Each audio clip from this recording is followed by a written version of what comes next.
आधा जो ओवरसीज पाकिस्तान रहता है, आधा, मैं पूरा नहीं कह रहा हूं, उनको भी बात समझ में आ गई है। वो भी जाकर के इंडिया के नाम से रेस्टोरेंट खोलते हैं, अपने पाकिस्तानी होने के नाम से रेस्टोरेंट नहीं खोलते। मैं ये नहीं कह रहा हूं कि 100 में 100, लेकिन 100 में 70 लोग जो है, 80 लोग जो है, चाहे वो अफगानिस्तान के हो, चाहे वो पाकिस्तान के हो, जाकर के इंडियन रेस्टोरेंट खोलते हैं। आधा पाकिस्तान एक दिन 10-15 साल के अंदर रॉ के कब्जे में होगा। उसका कारण यह है कि उनको ये बात समझ में आ जाएगी कि टू नेशन थ्योरी की जो सुरक्षा आईएसआई कर रही है, वो सुरक्षा करने के लायक नहीं। It is non defendable, it is unnatural, it is non sustainable, it will get destroyed of its own. Ultimately अगर आपको भारत के साथ अगर चलन से रहना है तो टू नेशन थ्योरी तो छोड़ना पड़ेगा ना। अगर आप मेरे नेबर के रूप में नहीं रह सके तो अपने देश के रूप में नेबर कैसे रह लेंगे? टू नेशन थ्योरी तो नेबर पे भी लगेगा ना। जब हिंदू हमको हिंदू मानते हो, अपने को मुसलमान, तो भारत और पाकिस्तान कैसे साथ में रह सकते हैं जब आप टू नेशन थ्योरी को वो करते हो, सपोर्ट करते हो? मेजर साहब आप ही बता देना मुझे। अगर आप मेरे पड़ोसी बन के नहीं रह पाए, मेरे घर के बगल में नहीं रह पाए, क्योंकि हमारा आपका सब अलग आपने बता दिया, तो आप देश बन के कैसे रह पाओगे? हिंदू में कोई साथ नहीं रहा, कैसे साथ दे देता? वर्ल्ड वॉर 1 हो जाए, वर्ल्ड वॉर 3 हो जाए, सॉरी, क्या होता है? साथ देने का मतलब बता दे। जब हमें साथ चाहिए ही नहीं, साथ होने का क्या मतलब है भाई? उन्होंने सबने कहा कि India has the right to self defence, बात खत्म हो गई। अब क्या हमसे साथ देते कि वो अपनी सेनाएं हमारे यहां ले जाते हैं, हमारे अकाउंटों में पैसा दे देते, क्या साथ देते हो? What were be expecting? Russia का हमने क्या साथ दिया? रशिया अपनी लड़ाई यूक्रेन में लड़ा, what exactly did we do for Russia? Nothing. उन्होंने कहा तेल खरीदो, डिस्काउंटेड में हमने खरीदा, साथ क्या दिया हमने उसमें उनका? बल्कि S-400 की डिलीवरी होनी थी सेकंड वाली, उन्होंने डिले कर दिया, उसको एक्सेप्ट किया। और क्या साथ देना होता है? साथ देने का मतलब कि हमने आपके ऊपर टेररिस्ट अटैक पे, टेररिस्ट ठिकानों पे अटैक किया, कुछ नहीं हुआ। हाँ, आप अगर चाइना वाले हेल्प की बात करें कि भाई उन्होंने आपको अपना वो शेयर कर दिया जो हमारे प्रोजेक्टाइल्स के लाइव मोशन थे, वो वाले अगर साथ देने की जरूरत है तो हम सक्षम थे, उसके लिए हमें किसी की आवश्यकता नहीं थी। हमारे अपने सैटेलाइट हम सब देख रहे थे क्या हो रहा था।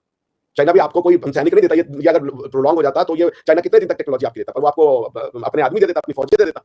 साथ देने का मतलब क्या है? The world did not have any sanction against India, did not place any sanction against India, साथ दिया उन्होंने। There was not a single condemnation. आप कहते हैं जॉइंट इन्वेस्टिगेशन करवाओ, जॉइंट इन्वेस्टिगेशन कराओ, किसी ने नहीं बोला जॉइंट इन्वेस्टिगेशन कराओ। The world stood by us. आपकी एक डिमांड दुनिया ने नहीं मानी। आपकी ये क्लेम है कि हमको कोई वो नहीं कर पाया जी, हम वहां चले गए सिक्योरिटी काउंसिल, आप तो सबका दरवाजा खुद कटाया। सिक्योरिटी काउंसिल अमेरिका, एक तरह से कंडमनेशन का बयान दे दीजिए, एक कंडमनेशन का बयान दे दीजिए। ये जो क्या कहते हैं इसको, टेररिज्म है, उसके पीछे पाकिस्तान की सिक्योरिटी फोर्सेस और पाकिस्तान की गवर्नमेंट को एब्सोल्युटली क्लियर है कि इसके पीछे किसका हाथ है, क्योंकि उनके अलावा किसी का इंटरेस्ट बनता नहीं है ना। मतलब अंकल सैम का क्या इंटरेस्ट है, रूस का क्या इंटरेस्ट है, चाइना का क्या इंटरेस्ट है, तो सिर्फ न्यू इंडिया का इंटरेस्ट है ना। नमस्कार दोस्तों, मेरा नाम अनुज धीमान और आप देख रहे हैं नेशन ब्रो। भारतीय प्रोफेसर डॉक्टर अभिषेक पाकिस्तान के एक आर्मी मेजर हैं, उनको एक बहुत ही अच्छे तरीके से जवाब दे रहे हैं। लगातार भारत के खिलाफ प्रोपेगेंडा करने का काम ये मेजर करते हैं और यहाँ से जो जवाब दिया जा रहा है उसका जवाब उनके पास में बिल्कुल भी नहीं है। तो इनकी बातें हमें सुननी चाहिए। फिर हम बात करेंगे इस वीडियो के अंदर जो बातें की गई उसके बारे में वीडियो के लास्ट में। एआई का मतलब होता था America and India. Uncle Sam के साथ खड़े होकर आपके 1000 साल वज़ीर आज़म जो है ना, वो ये नारे लगाया करते थे, और आज आप अंकल सैम को बता रहे हैं कि देखो तुम्हें तो दुनिया का पता ही नहीं है, तुम कैसी अजीब अजीब बातें कर रहे हो। तो इसलिए ये जो है पाकिस्तान को तो ठीक है आप लेक्चर देते हैं, हम तो पागल हैं, लेकिन अब तो आपकी नजर में दुनिया के बड़े बड़े देश हैं वो सारे के सारे पागल हैं। तो अच्छा आप मोहल्ले में आ रहे हैं, आप चाइना के साथ दोस्ती कर रहे हैं, आपको समझ आ गई है। और डॉक्टर साहब को बताया नहीं आपने, टिकटॉक जो है ना वो शुरू हो गया, मैंने सुना शुरू हो गया। चले हो जाएगा। और एक और जिद छोड़ दें, ये जो आप कहते हैं ना कि जी हम पाकिस्तान के साथ मुज़ाकरात में किसी तीसरे को कबूल नहीं करेंगे, तैयारी तीसरे की, वो इसलिए कि अच्छे रिश्तेदारों के बीच में जब तक कोई तीसरा नहीं बैठता तब तक वो आपस में एक दूसरे के साथ राजी नहीं होते, क्योंकि बीच में किसी एक समझदार आदमी को बैठना चाहिए कि जो दोनों को समझा सके। आप ये जितना कह लें मेजर साहब कि तीसरा आएगा, चौथा आएगा, पांचवा आएगा, हमने डिसाइड कर लिया नहीं आएगा तो नहीं आएगा, और आपके साथ मिलकर किया है। कह रहे थे 23-24 हजार लोगों ने बंगालियों को इतना मार दिया, जेनोसाइड कर दिया, वैसे बंगाली हिंदुओं को मारा था ज्यादातर उसमें। तो यस, डॉक्यूमेंटेड फैक्ट। 93,000 तो हमने सरेंडर करवाए, वो तो लिखित है, डॉक्यूमेंटेड फैक्ट। ये भी मुझे बड़ा अच्छा लगता है। हमीदुर रहमान रिपोर्ट आप पढ़ लेंगे और उसके बाद यूएन कमीशन की रिपोर्ट है, आपको दोनों भेज दूंगा। कहीं इस चीज का जिक्र नहीं है। अच्छा मेजर साहब कहीं से एक नया थ्योरी ले आके परपेचुएट कर रहे हैं। वो थ्योरी कुछ यूं है कि जी इंडिया में गिन चुन के 4 आतंकवादी घटनाएं हुई हैं। ये इनकी नई फिलॉसफी, मैं कई दिन से सुना था, हर बार मैं सुना था, I would give it a rebuttal but somehow it skip my mind. अब ये बताइए 4-5 तो इन्होंने वॉर लड़े हमसे। 19 पैदा हुए नहीं कि वॉर लड़ी जी कश्मीर में, 71 में लड़ाई लड़ी, 48 में लड़ाई लड़ी, 62 में लड़ाई लड़ी, कश्मीर कारगिल की लड़ाई लड़ी जी, वो सब इनके हिसाब से आतंकवादी है। सबसे बड़ा आतंकवादी घटना कारगिल था। क्यों? क्योंकि इन्होंने, व्हाट इज आतंकवादी घटना और वॉर में अंतर क्या है? Distinction between war and terrorist act क्या है भाई? Objectively both are same. Objectively it is a manifestation of violence. What distinguishes armed conflict from terrorism? Armed conflict primarily are inflicted by non-state actors. Non-state actors. 1948 आतंकवादी घटना था क्योंकि आपकी army ने तभी नहीं माना। उसके बाद 1961 जो 65 था उसमें भी आपने वही किया था, ऑपरेशन जिब्राल्टर में आप आ गए थे कि ये लोकल अपराइजिंग है। आपने फिर वही किया, क्या नाम है, कारगिल में भेज दिया कि ये हमारे लोग नहीं है, ये हमारे लोग नहीं है। फिर मुजफ्फर, क्या नाम था यार उनका, मुशर्रफ साहब ने लिखा कि जी वो तो नॉर्दर्न लाइट इन्फेंट्री के लोग थे। अपने लोगों की डेड बॉडियां नहीं उठाई, बता दें आप, सोच लें आप। तो अब क्या ही बहस करें भाई। मैं ये कहते कहते थक गया। मैं प्यार मोहब्बत की बातें करूं तो मेजर साहब देखिए ये बेवकूफ बना रहा है ये आदमी, ये हमारे लोगों को बरगलाने आया है। और वही मैं बातें करूं कि हाँ जी वर्ल्ड वॉर 2 हो जाएगा और वर्ल्ड वॉर 5 हो जाएगा और हम आपके ऊपर न्यूक्लियर वेपन चलाने के, हाँ ये सच्चा आदमी है। क्योंकि भाई न्यूक्लियर, मेजर साहब को सिर्फ न्यूक्लियर बम की बातें आ रही है और कुछ आ ही नहीं रही है। अजीब अजीब से बातें ला रहे हैं भाई, कहने कि हम किसी इंडियन, अब किसी वहां गए, क्या नाम है देश में, वहां एक इंडियन पाकिस्तानी रेस्टोरेंट के नाम से चला रहा है। यार वो हो ही नहीं सकता, ये असंभव है। हाँ मैं ये मानने को तैयार हूं कि पाकिस्तान जो है एज एन आइडिया इंडिया में रहता है। जो पाकिस्तान की कोई ज्योग्राफिकल लोकेलिटी नहीं है, कभी कोई कंफ्यूज हो रहा है। Pakistan is work in progress. Pakistan pan Islamism का नाम है, ऑफ दी जो ये इंडियन सब कॉन्टिनेंट का जो कन्वर्टेड मुसलमान है उसका सपना अपना इस्लाम, अपने तरीके का इस्लाम, जिसको अरब भी नहीं पूछते, उसका नाम पाकिस्तान है। It's a work in progress. इसकी कोई टेरिटोरियल हुदूद नहीं है, there is no territorial limit, किसकी कोई सीमा रेखा नहीं है। भारत में पाकिस्तान आदमी रहता है, इसमें कोई शक नहीं। जिसके जो एक आप कहते हैं कि बिहार और यूपी, यहाँ बंगाल के लोगों ने बनवाया, वो तो बेचारे यही रह गए ना, उनको तो जाने का मौका नहीं मिला। आज भी उनका दिल आपके लिए रखता है। मैंने देखा है क्रिकेट मैच में पाकिस्तान जीता था तो मुसलमान भारतवर्ष में, पाकिस्तान सारे तो मैं नहीं कह सकता, 90% मुसलमान पाकिस्तान के लिए चीयर आउट करते थे। अरे कल मेरे दोस्त का छोटा सा 8-10 साल का बच्चा था, वो बताया कि उसके जो मुस्लिम दोस्त का बेटा था, उसका मुस्लिम बच्चा दोस्त जो था वो 8 साल का था। वो कह रहा तुम्हारा स्टिंकी गॉड है। आपने ये तो शुरू से सिखा देना होता है, खुद भी गलत सीख गए, दूसरों को भी गलत सिखा रहे हो। तो जब तक मेजर साहब ना वो मांझी डले डांग नहीं फेरेंगे, अब तक तो कुछ होने वाला नहीं। सब बातों का क्या ही है। मेजर साहब रोज ISI और रॉ और ये, पहले तो उन्होंने कहा जी मुसलमान एक कौम है। रॉ का एजेंट आपके अंदर पकड़ ले जाने का मतलब मुसलमान कौम नहीं है, क्योंकि आप ही बता रहे हो कोई तारीख है, कोई जमील है, कोई बहा है, कोई रेजा है, कोई मुजफ्फर है, कोई फखर है, कोई कुछ है।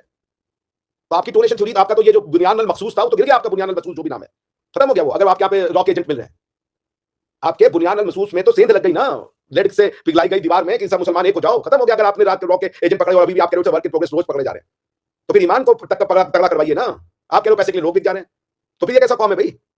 कौम के साथ गद्दारी करेंगे पैसे के लिए मुसलमान, ऐसा आप कहना चाह रहे हैं मुझसे? आप ये बात मानते हैं कि मुसलमान पैसे के लिए अपनी कौम से गद्दारी करेगा? मेजर साहब, डू यू एडमिट इट? और पाकिस्तानी पैसे के लिए अपनी कौम से और अपने वतन से गद्दारी कर रहा है? Is this what you call a plausible explanation? मुझे तो नहीं लगता। इमरान खान कह रहे हैं, आप कर रहे हो ऐसा। इमरान खान साहब कह रहे हैं कि आपकी सेना ने जो है उनकी गवर्नमेंट इसलिए गिराई कि अमेरिका ने कहा था। और आप तो कह भी रहे हो ट्रम्प साहब को, ट्रम्प आप मेरे पर फतिया भी कसते हो, कह रहे हो ट्रम्प साहब को। आपसे ट्रम्प साहब ने एक चूड़ी बोली कि मेरा नाम रिकमेंड कर दो नोबेल पीस प्राइज के लिए। आपने तो जी जी जी जी जी पूरे पाकिस्तान की तरफ से नोबेल पीस प्राइज का नाम चला गया। लेकिन मोदी जी ने नहीं कहा। उन्होंने कहा जो बात हमारी है वो हम खड़े हो गए, आप ऐसे 10 और सैंक्शन लगाइए। भारत हजारों साल से देखा, फिर देख लेगा। जी जी बोले मेजर साहब। जी मेजर साहब। भाई वो रिकमेंडेशन ही क्या हो जो किसी के कहने पे दी जाए? ये तो पूछिए उनसे। अच्छा, तो इमरान खान साहब ने नहीं कहा कि उनकी जो गवर्नमेंट है वो गिरवाई अमेरिका के कहने पे आपकी आर्मी ने। ये तो इमरान खान साहब का स्टेटमेंट है, मेरा नहीं है। बिल्कुल। और वो प्राइम मिनिस्टर थे, उनको तो सारी ब्रीफिंग होती होगी जो पाकिस्तान के सारे सीक्रेट्स होते हैं, because he is under the oath of office of secret. Doctor साहब कैसी प्यारी मिसालें देते हैं आप। कोई मासूम सा बच्चा हो वो तो फिदा हो जाए कि यार यस यस यस आप मासूम नहीं है। सुने ना, लेकिन अगर मेरे जैसा कोई होशियार बाबा बैठा हो तो वो कहेगा डॉक्टर साहब वही इमरान खान साहब बाद में उसी मतलब जो है ना अमेरिका को कह रहे थे कि भाई तुम्हें ने मुझे आके यहाँ से जो है ना वो बचाना है, और तुम्हें और मैंने ऐसा कभी भी नहीं कहा कि तुम लोगों ने मेरी गवर्नमेंट गिराई। उसी अमेरिका को वो ये कह रहे थे। पूरी जब मुंह में डंडा जाके नाक से निकलता है अब नई दलील आ गई ना डॉक्टर साहब। ये जो सियासतदान होते हैं, सुने सुने, लेकिन आपका आर्गुमेंट किस पे बेस होता है कि मेजर तुम्हारे में एक गद्दार निकला, तुम्हारा एक आदमी सैकड़ों बिके और बिकते रहेंगे। कैसे मैं कह सकता हूँ कि 25 करोड़ के 25 करोड़ मुसलमानी कौम है और बुनियाद ओ यस, ये जो आपकी दलील है, यस, इसी दलील के ऊपर मुझे एतराज है डॉक्टर साहब। जब आप कहते हैं, सुन तो लेना, जब आप कहते हैं कि जी सारे के सारे हिंदुओं में गद्दार नहीं थे, अफगानों में गद्दार नहीं थे, कोई नहीं, कोई गद्दार नहीं था, जीरो, हमेशा जीरो, शून्य। उनकी अपनी समझ थी, वो गद्दार नहीं थे। गद्दारी का मतलब होता है विश्वासघात। ये जो वो जो दानिश्वर है ना, वो भी ये कहते हैं कि इंडिया ऐसी गलत गली में फंस गया है जहां पे वो किधर देखते हैं तू कौम नहीं बनाता, आप कौम बनाते हो। हिंदू कौमियत का नाम नहीं है, हिंदू थॉट प्रोसेस। डॉक्टर साहब अभी पाकिस्तान में जो अफगान दहशतगर्द पकड़ा जाता है उसको मैं अफगान दहशतगर्द कहूंगा या उसको मैं मुसलमान दहशतगर्द कहूंगा? ये तो आप बताइए। आप तो निशान मानते हैं। जो आपका और मेरा फर्क है ना, नहीं, जो आपका और मेरा फर्क है ना, मैं उसको अफगान दहशतगर्द कहता हूं, आप उसको मुसलमान दहशतगर्द कहते हैं। और यही है आर्गुमेंट मेरा कि डॉक्टर साहब सिर्फ मुसलमान पे मत आ जाइए। बदर आप किसके खिलाफ लड़ रहे हैं? तो यस, हम अफगानी ये जो क्या कहते हैं उसको टेररिस्ट, ये जो क्या कहते हैं तहरीक तालिबान पाकिस्तान का नाम लेके सारे काफिर हैं वो। ये देखना, ये बड़ी ही जबरदस्त बात है आपकी कि आपका निशाना फिर आके सेंटर ऑफ ग्रेविटी मुसलमान ही निकलता है कि आप मेजर काफिर है। मैं आपको समझाता हूं ना कि ये जो फितनतुल खवारिज है, खवारिज पता है किसको कहते हैं? खवारिज कहते हैं कि जो खारिज अज इस्लाम है।